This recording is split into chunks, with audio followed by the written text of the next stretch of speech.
On today's Hiwatt Soundbite, we're building a secret weapon for your music productions.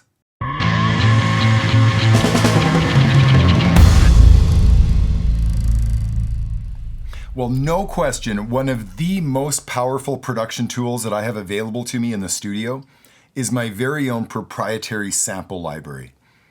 I've touched briefly on this in past sessions, but I want to take a few minutes today and talk about why I believe this is so important as engineers and producers and composers and sound designers, that we are consistently and effectively building our own proprietary sample library.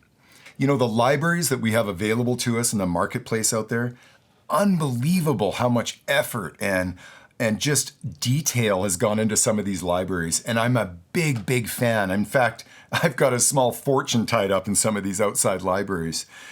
But more often than not, today and in today's productions, I find myself reaching for my own proprietary sound library more than probably all of the other libraries combined. So for today's session, I've got a couple of examples of exactly what I'm talking about with this proprietary library and just how important it can be and how effective a tool it can be in your productions. And I want to share a couple of simple techniques that I've picked up along the way that I think will really help you kickstart your own proprietary sample library in a really big way. Well, over the past 20 years, I've had the privilege of composing and producing a lot of production music that's gone into like video games and TV and radio. Well, that early introduction to that video game business, one thing that we learned really early on is that the liability factor. In other words, when I was hired to compose and produce a piece of music for that video game company, they were very specific about me having my contracts in place with anybody that I had come in from outside. In other words, I was being hired as the composer. In that situation, when I need a really seriously well-played guitar part, well, I promise you, that's not going to be me. I can pick up a guitar and noodle on it a little bit, and same thing goes with the piano. But when I need a real musician to actually play something, just about every time I hire that out. And through that early experience of the video game industry, it sort of taught me early on that when you hire an outside musician to come into your studio and play ideas that you're suggesting, in other words, you're directing that session, and whether those musicians were either good friends or total strangers to me, it made no difference. One thing that was consistent: when I had a musician come over to my studio and track something, they got paid. And I mean, they got paid really well. Almost every time when I had a musician come in, I would basically pay them the equivalent of union scale. Why? Because I required that musician to sign a work for hire agreement. Just a simple agreement that clearly states that anything that musician comes over to your studio and records that day becomes your property as that studio owner. And not only does it become your property, but you can do basically whatever you want with it, like resample it, put it into a sample bank, and use it for the next 30 years of your career. So I knew early on that I would be reaching out to musicians often when I was doing my productions. Well, I just sort of always made it my own personal thing that when that musician saw my number show up, that they answered their call. And why would they do that a lot of times? It's because they know that many times I'm after something very simple, and when I ask them to come over to my studio and do something, that they're going to be compensated for it really well. For many of you, you probably have like your best friend who's just a virtuoso guitar player. Well, if that's the case, I just strongly recommend don't ask your buddy to just stop by and do you a favor.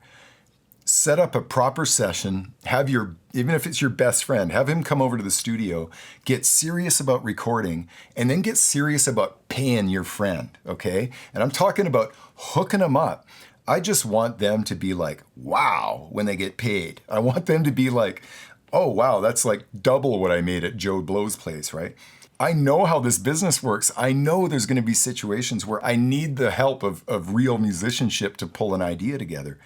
So when I reach out to those musicians, I don't want them looking at that phone and going, oh man, I want that musician to look at my caller ID and be like, oh yeah, I'm taking that call. Boom. Well, through that experience of having these amazing musicians come into my studio and lay down parts, I sort of developed this habit.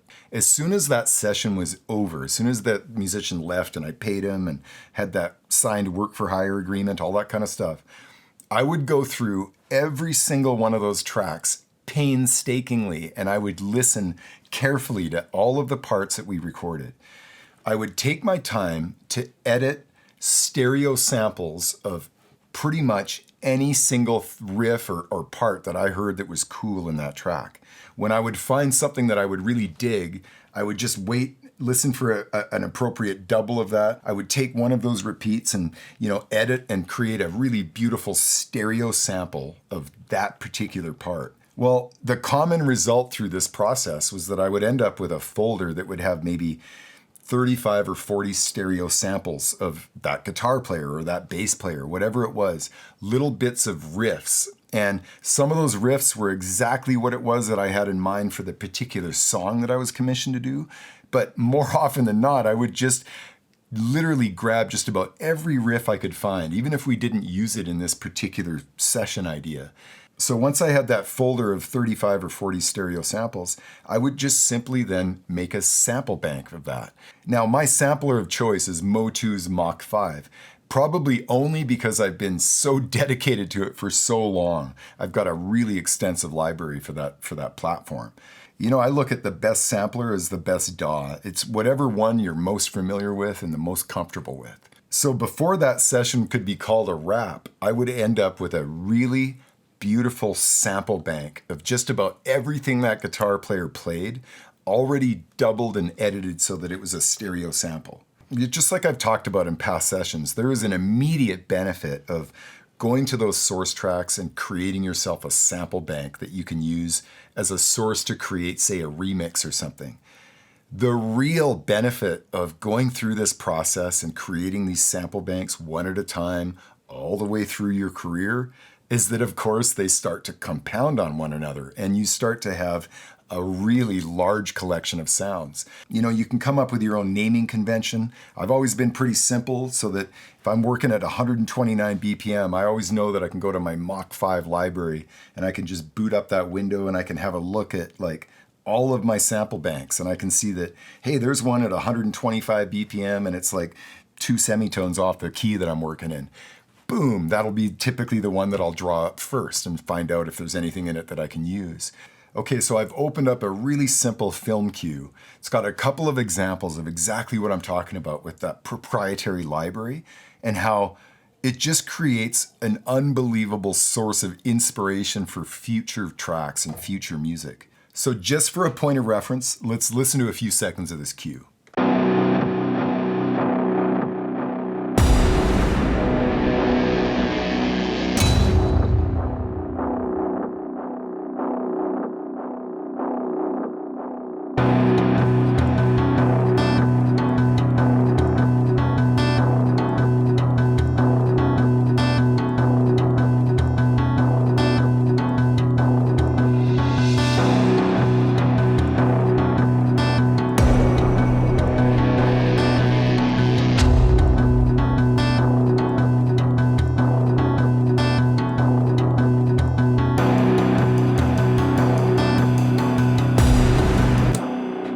I really dig this cue inversion.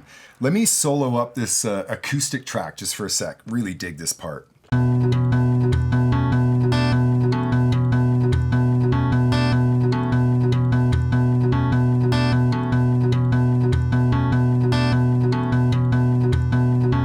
Yeah, I love this result, and this is something I get up to fairly often, is kind of re-triggering sample banks that came from some totally different place. Like, I know what's going on here. These are just longer samples that are all playing at a slower tempo. So it's me having already created a stereo acoustic guitar sample, laid it into a bank, and it plays out something like this.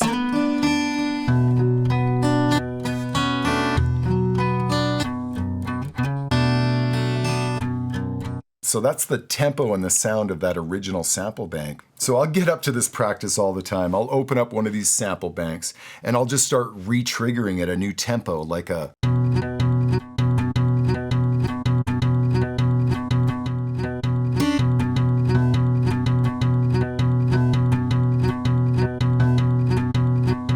Just way too much fun repurposing your samples.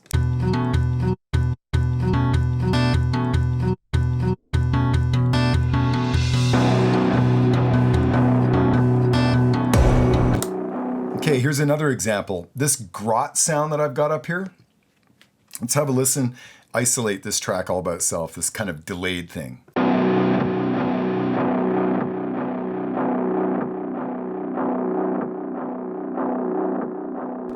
Kind of a cool stereo delay thing going on there. So yeah, I took that really chunky guitar and I sent it into a kind of a bit of a filter and a delay where that delay is like 1.6 seconds. It's every bar it happens.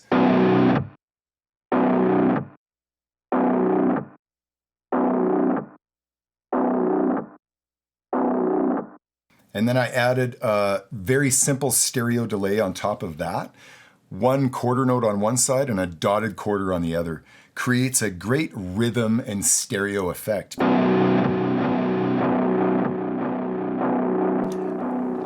always been a big fan of that, and notice no repeats on the echo, right? I've got the feedback at 0, so there's just one single repeat. So there's the sample from that sample bank, but this sample bank is crazy. It's got so many other samples in it, like...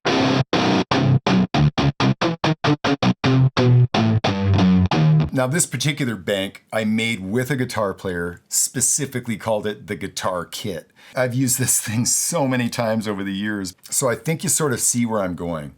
One of the single best investments you can make with your time throughout your entire career at this business is to continue building on your own proprietary sample library. So really, no matter what level of the business you're involved in, whether it be just engineering, production, a combination of both, composition, sound designing, whatever aspect of this business that you're involved in, start working at your own proprietary library.